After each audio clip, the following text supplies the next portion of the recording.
Supporters of Senator Kamala Harris from the KHive tell Newsy her Democratic National Convention speech gave them a new sense of inspiration moving toward the election.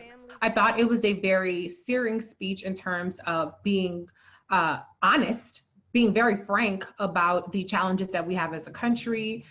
Like she said, there's no vaccine for racism, and understanding that we are fighting multiple battles. But I also thought it was very aspirational, it's very inspirational. The speech was a long-awaited payoff for the KHive, a group of dedicated Harris supporters who primarily organize across social media.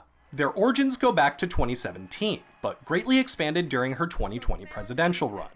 The way that Senator Harris's campaign ran it was just different and really kind of ahead of its time with respect to digital engagement. So from the beginning, they were thinking about the ways that they could first engage volunteers online, have them do something meaningful with the campaign. They had built this really large online group that were highly active. Harris's 2020 presidential campaign ultimately fell short, ending before the Iowa caucuses. But the KHive is now reinvigorated by her selection as VP, uplifting Harris while also acting as a counterbalance to narratives pushed by critics or trolls.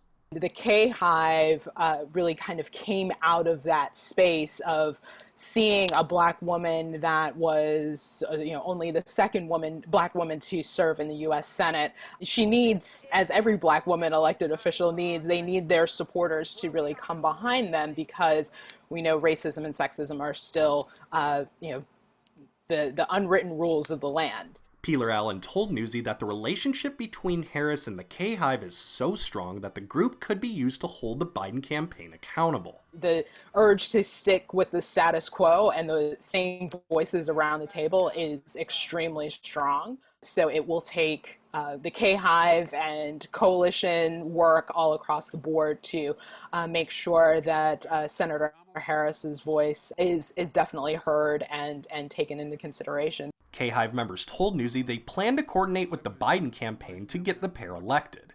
The beauty of the KHive is that we are so diverse, we can really reach people where they are and reach them in a way to show them, to teach them how Kamala will be there for them. They also said they plan to tackle misinformation about Harris head on.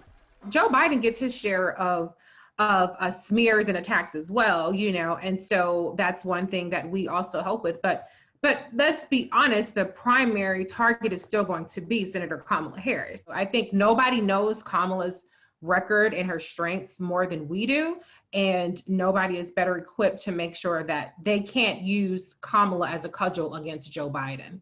Tyler Adkisson, Newsy, Chicago.